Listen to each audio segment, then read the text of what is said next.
if you were the American think tank, or let us say their strategic thinker, at what time the Americans would be thinking of engaging China militarily, or in other ways other than economy, because we do understand that even militarily means a lot as far as nowadays is concerned. So in your opinion, will they wait for the Chinese to come at par militarily and technologically also, or they would like to preempt? Because you're talking about deterrence. Deterrence means that they just don't want Chinese to go a certain way. But will they actually do something to make a dent, a preemptive dent in the Chinese ascendancy elsewhere other than economy? Thank you. Thank you very much, General Lodi. First of all, it's a good idea to give the video to the National Defense University. And I want this, in fact, that is why I was suggesting, please put it on the social media also, because this is how you generate the discussions. There's nothing classified that I have spoken. These are all my analysis, and I'm very happy to share that. Now, coming to a good question that you have put to me about a military engagement and at what stage. Now, we all have, done some, I have done a bit of service in the military, plus done a lot of reading. What happens is that a country only goes to war when it feels that it can control the war, when it can control the escalation ladder. So the reason why America and China today are building conventional deterrence as well as nuclear deterrence is that neither side will be, first of all, sure of war control. Neither side will be confident that if the war is joined, we'll be able to sort of control it or go, it can go according to a plan. Number two, the problem gets aggravated because of the emerging technologies and artificial intelligence. This is where both the countries are putting a lot of money, and this is where I said that the war, not only the character of war, the nature of war will change also. Let me explain this.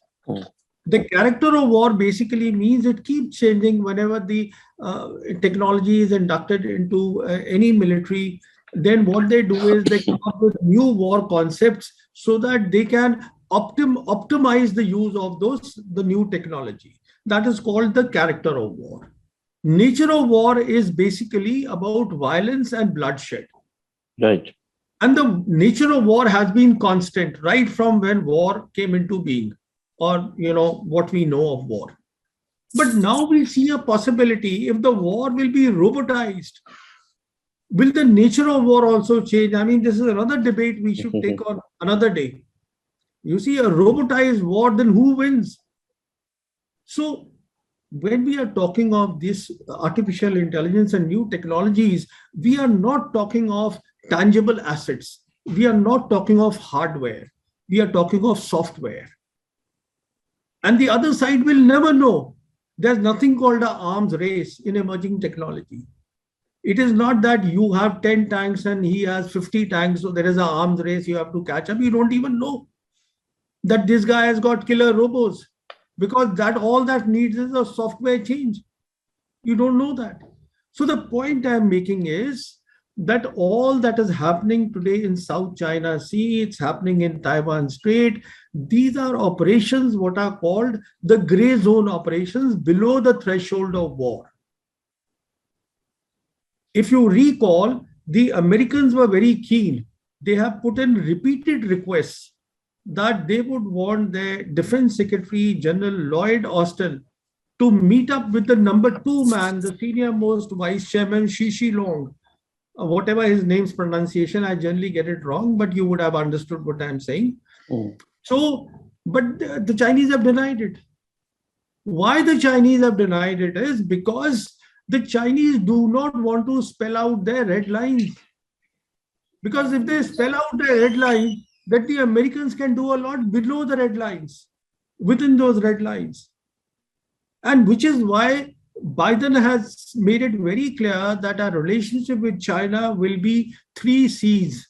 It will be confrontation, it will be cooperation, and it will be competition. So the confrontation, to my mind, will be minimal. And what happens will happen in the gray zone areas. So I rule out completely a war.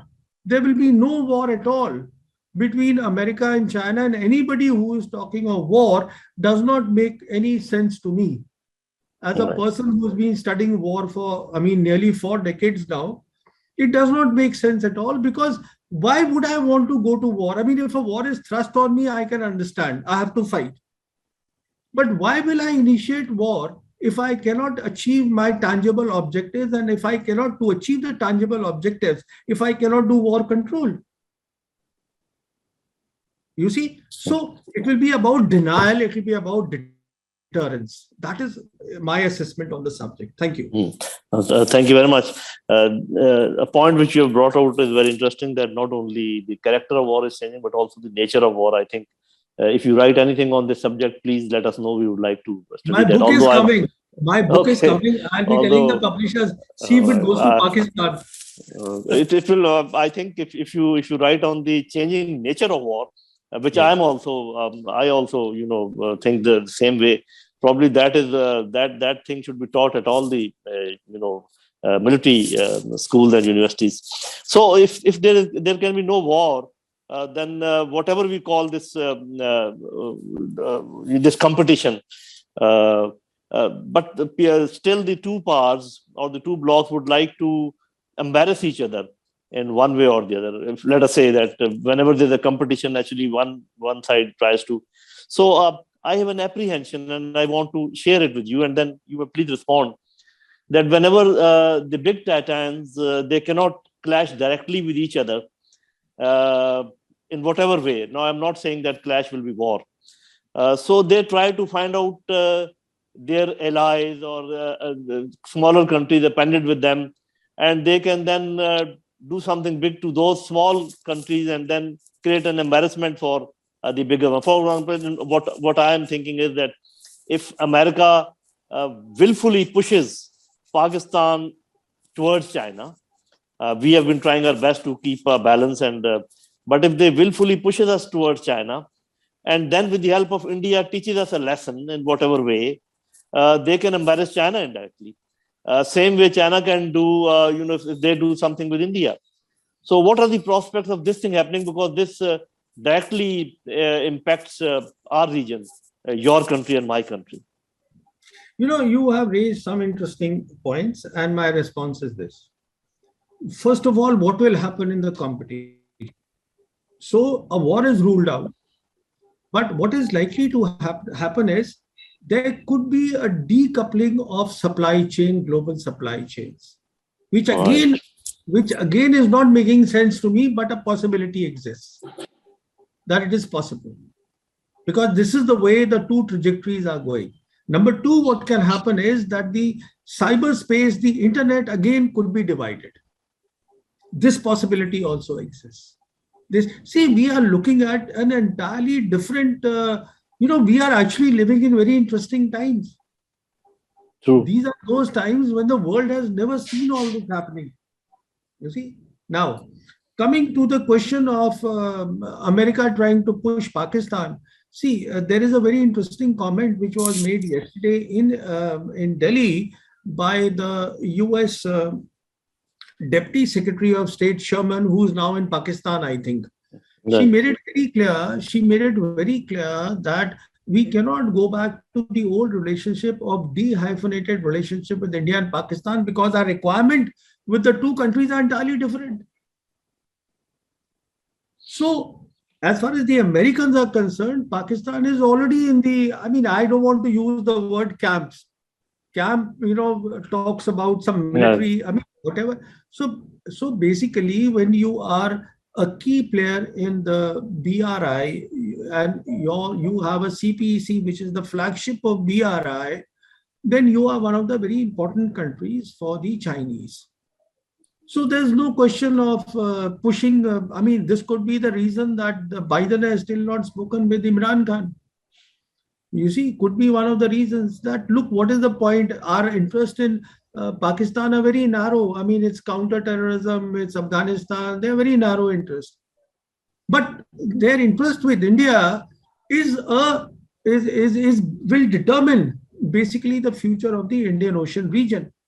So this is where I always I'm apprehensive about what will happen because the Chinese are already supposedly occupying area in Ladakh.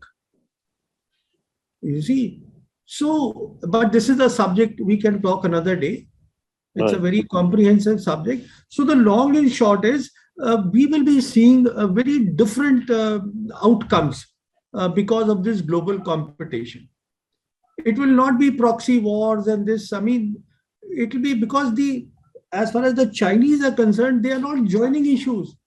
Chinese are putting a lot of money in their military power. They are creating, they are getting into the robotization of war.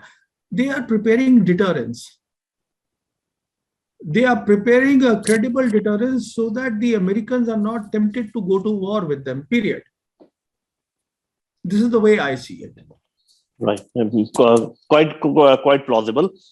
And Excuse me, sir. in your opinion, the way things are going as far as Quad is developing and whatever has happened in Afghanistan and even elsewhere, in your opinion, the relationships between the two neighbors, India and Pakistan, they are likely to further antagonize, and the animosity will further deepen, or it could be the other way, if we look at all the developments which you and me have been talking about. My personal thinking is, and I'll tell you why I say that. See, when you make foreign policy, when you make military plans, it is very different from when we talk strategy.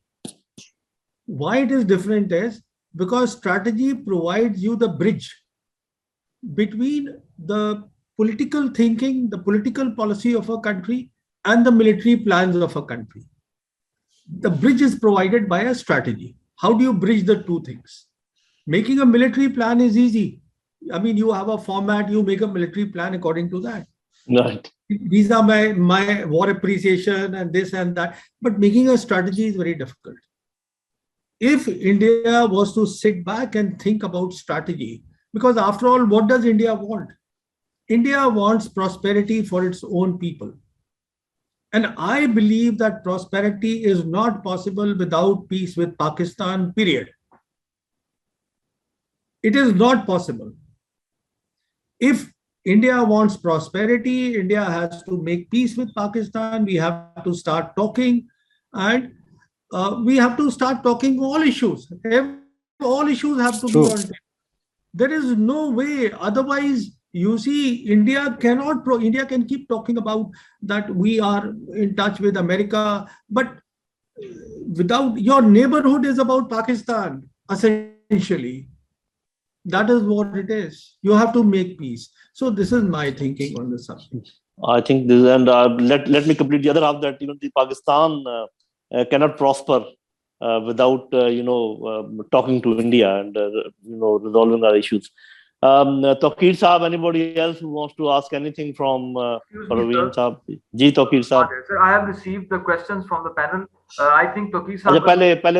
Taqir Saab has raised his hand. Let him first ask. Ji, Taqir Saab, your mic is muted. Ji, thank you very much, General Lodi. Actually, my simple and innocent question was that what is the objective of this Quad, but I think it had been answered very professionally. My opinion is that if you, when we talk about war between China and US, the issue is if you push someone into a corner, what that country is going to do. Is he going to sit down and see what's going to happen with them? And secondly, I think whoever has a power in space technology and laser technology will have the superiority in the future. So I think I will a bit disagree about the war. I think um, Americans will provoke China towards a war, maybe in 10, 15, or 20 years. What will be the end? That we never know. So that my question was that how about the space technology and why Americans have established a space force? What is the purpose of space force? Thank you. You see, let us agree to disagree on the first point.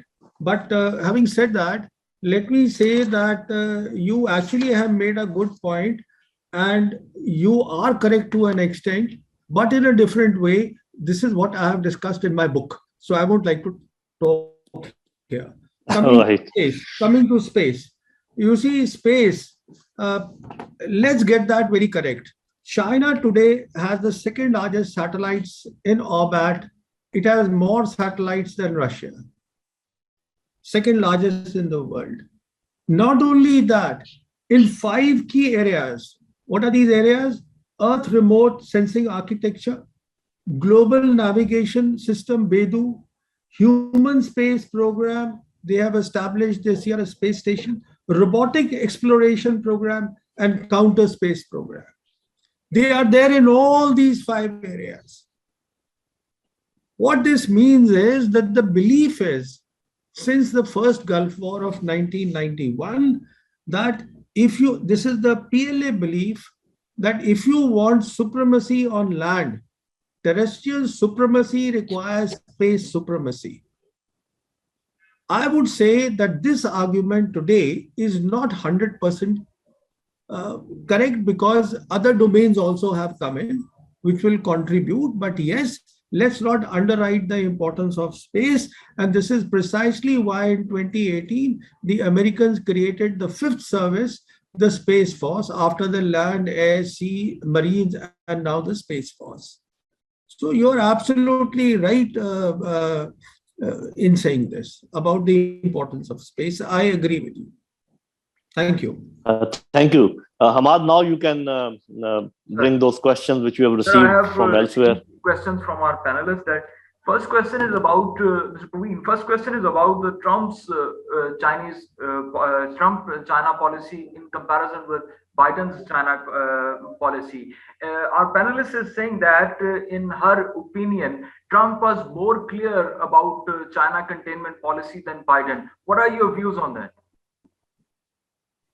See, first of all, let me start with the word containment. I am one person who does not believe that China is rising.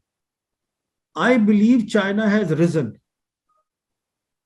China is not rising at all. So the moment we see rising and risen, we get things wrong. And this risen thing, why I'm saying this is, there is a reason. The reason is, please recall, all the military people will know this, that in 2014, the Americans came up with their third offset strategy. And that offset strategy was directed towards China, great power competition. That means in 2014, there was a clarity that we have to compete with the PLA and China. There was clarity. So around that time, China had risen. So you cannot stop China's rise. That is point number one. Now, containment. How do you contain a risen country? So I have problem with this word as well. So the word has to be competing with China. And that is what we have discussed today. Yes, there is a competition, and see, whether it is Trump or Biden, it's a bipartisan competition in Congress. So to say Biden was more, Trump was more, I mean, he's gone. Present administration, in 1 year, they have done a hell of a lot. I mean, to hold 2 summit meetings of Quad is not a mean thing. It's not something to be overlooked. It's very significant. Yeah, thank you. Sure. So thank you. The second question is about the Chinese cooperation model. This question is from you can say, I have raised the question that Chinese model is more promising and systematic than compared to the American model. As Americans have introduced, they have talked about B3W, Build Back Better World, but we have never heard after that White House press briefing anything. And other than the Australia, UK, US, and now this Quad. So, what do you think that we are witnessing Chinese projects and Chinese commitment on the ground, but Americans are on the papers and only seen in the media. What do you say about this? So you see, these are two different models altogether, which is why a Cold War will never happen. That's point number one. They are different models. Why I'm saying that the chances of the Chinese model of prevailing is because it offers prosperity. Having said that, even the American model until the coming of Trump was good. Why it was good is because when Obama was the president, they used to use the word first rebalancing. What rebalancing meant was two things. It was rebalancing of assets from Atlantic to Pacific Command, and it was rebalancing through the TPP, Trans-Pacific Alliance. They had the commercial thing in place over which 6 years President Obama had worked. But when Trump came, and in any case before him, the Congress rejected that. And Trump wanted to then go for the bilateral things. That is the way he thought he'll make America first. So unfortunately, now it has become imbalanced, and instead of calling it a rebalancing of forces, it is better to call a pivot. Pivot is a military term. The Americans have pivoted to Asia Pacific, whereas the Chinese are offering prosperity through BRI. Entirely different models. Actually, they can run parallel. They don't compete anywhere. The only place where they compete is, and where the competition is fierce, and which is why the tech war is going on. What we hear, the tech war, technology war between America and China, it is about the emerging technologies. And this tech war will not get less, will not subside. It will not happen. Thank you, sir. Thank you. Sir, our next question that I have received is about your mention of American commitment to Quad. What do you think of the diplomatic stature of American commitment after the abrupt withdrawal from Afghanistan and what they did to Iran-US nuclear deal? So how will you see that American guarantee will work? Because many institutions and many scholars have questioned American as guarantor in any other international agreement or in any international cooperation. So there are three things here which we have to consider. The first thing is universal for all nations. And the first thing is that every nation will always see its national interest and not the interest of the other nation. That is point number one.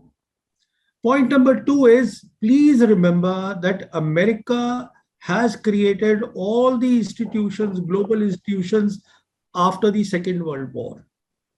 So whether it is proliferation, anything what is there, or it is the UN, or it is the World Bank, they have a certain responsibility. They cannot go away from that responsibility. Thank you. So to say that we will have an equal partnership with America, any nation, will not happen.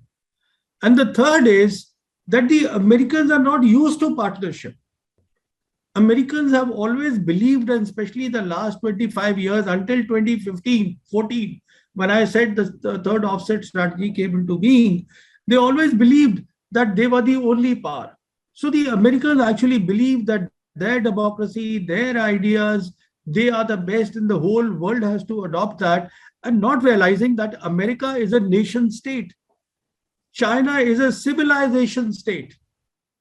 China is not a nation. China is a civilization. It will have something entirely different which the Americans cannot have.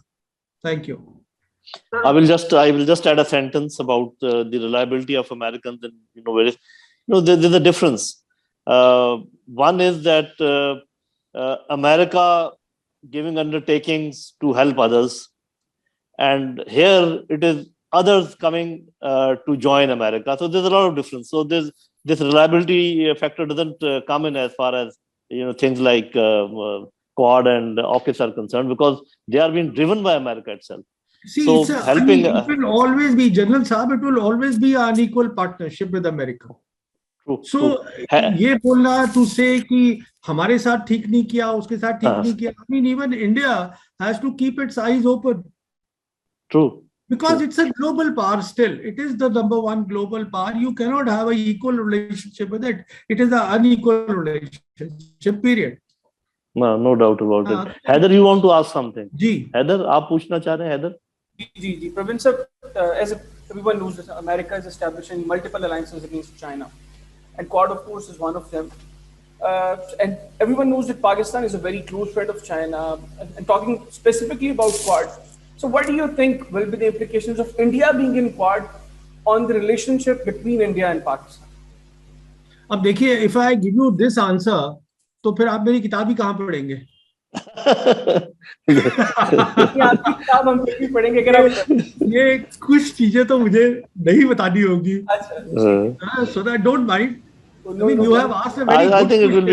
it will create more interest, and we will be looking forward to that. बहुत अच्छा सवाल उठाया है, but I will let this pass. Okay. Ji Ahmad. Sir, I have received two more questions.